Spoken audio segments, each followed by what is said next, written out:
Hi everyone, so I'm back with some leftover palette scrapings and I'm continuing with my new idea. So I've basically masked out a little bit of a border with some, this is framing tape, which is very similar to masking tape. You just use it on the back of frames and it's brown rather than the white of masking tape. You can see I've got another leaf here which I've now just masking taped underneath there. So I've done a little bit of a border here, and this is a nice maple leaf, and I'm going to be using my palette scrapings again. I'm really into this idea now, so I'm going to, I think, place this one a little bit more artistically. I'm just going to come round a little bit first with a bit of water. And then I'll get my round number 10. And so what I'm saying with this is you can use whatever colours you want. So if you've got leftover palette scraping, that's the best thing to use. You just want to hold the leaf down. You're going to come over the leaf and outwards. This is, I think, ultramarine blue. So there's a little bit of water on here.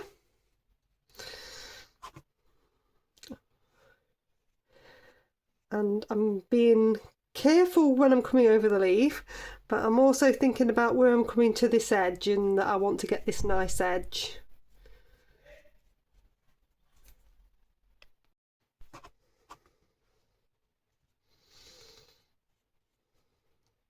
So getting a really nice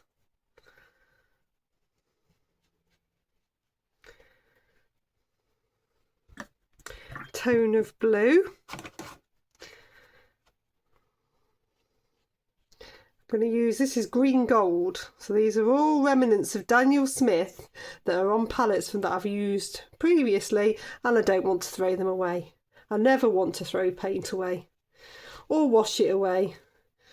I'm always determined to try and use it, so just be a bit careful as you're coming around that side. There's always one side that's a bit trickier. So I've got ultramarine blue, I've got green gold, this is cobalt turquoise. This is a Winsor & Newton one of my favourites. Just bring a little bit of that in. And I've got, this is a phthalo blue. So we'll keep with the blue tones this time.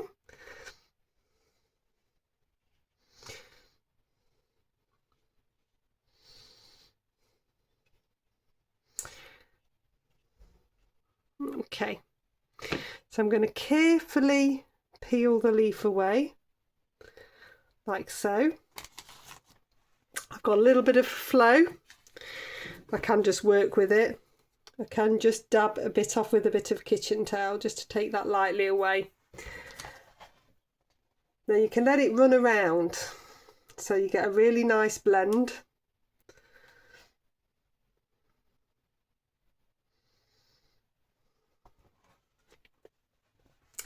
Then before you let it dry, you just want to wipe down, if you've used a bit of masking tape, the edges so that it doesn't run back in.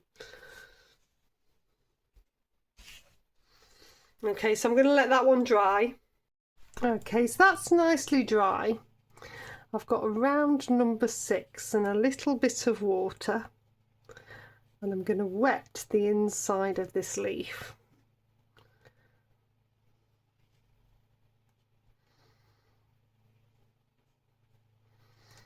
So I can get a nice soft feel. So I'm going to use those similar colours. So this is the ultramarine blue. It's doing a nice flowy thing. So it's giving me the start of a pattern of nature-inspired shrubbery. And your pattern might be slightly different, but you're just going to work with that. See what creates. I'm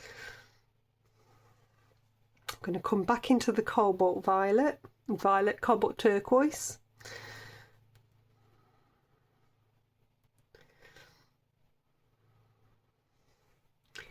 Take a few dabs of that in as well. And then I've got here a very dark purple, which is Moon Glow.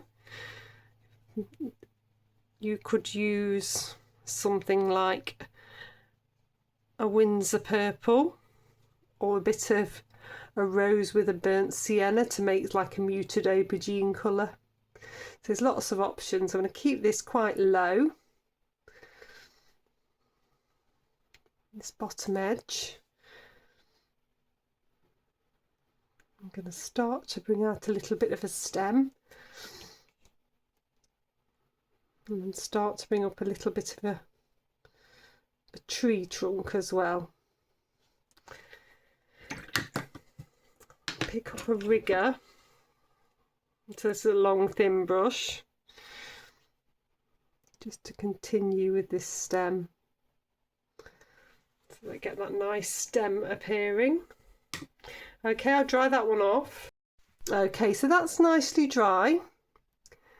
So I have got my little rigger and a little bit more of that Moon Glow, and I'm just going to build a little bit more to this base here and to the stem of the leaf.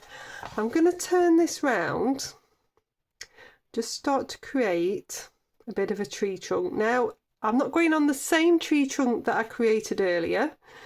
I want that softness to be there. I'm going to come a little bit of a different direction, so the softness is still behind, resting on my little finger.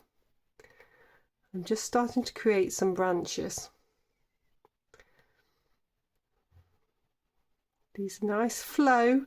I find it easier to paint these upside down, but you can do it the right way round as well.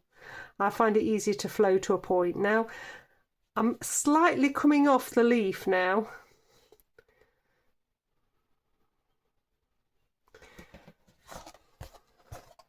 So this one I'm doing a little bit more abstract. It's a really lovely technique, so I just want to keep expanding it. When you find something like this that's really addictive, then you just want to keep expanding. Think, oh, I'll do it this way.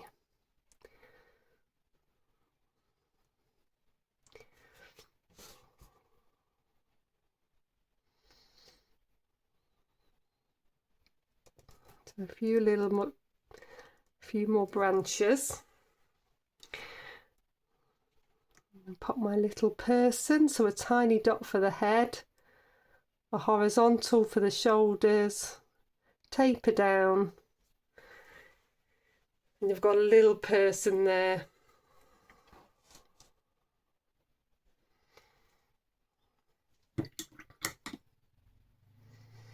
Okay, I'm going to dry that one off. Okay, so that's nicely dry. So I've got a beautiful leaf and figure here. You don't have to do this bit, it's just me experimenting.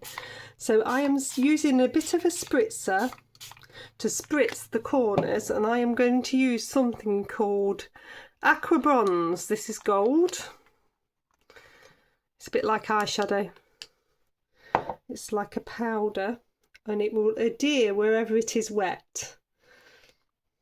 So I want to get it a bit of a sparkle in these corners. This would be fantastic for little cards. You see I've got this little bit of gold sparkle, so I'm going to dry that off and take the masking off. There we are, it's all done. So it's a lovely, pretty, effective scene. If I bring it forward, you can see it's really effective and so simple for you to have a go at. So let's have a go and do some different ones, some different leaf shapes, some different colours, and let me know what you think in the comments.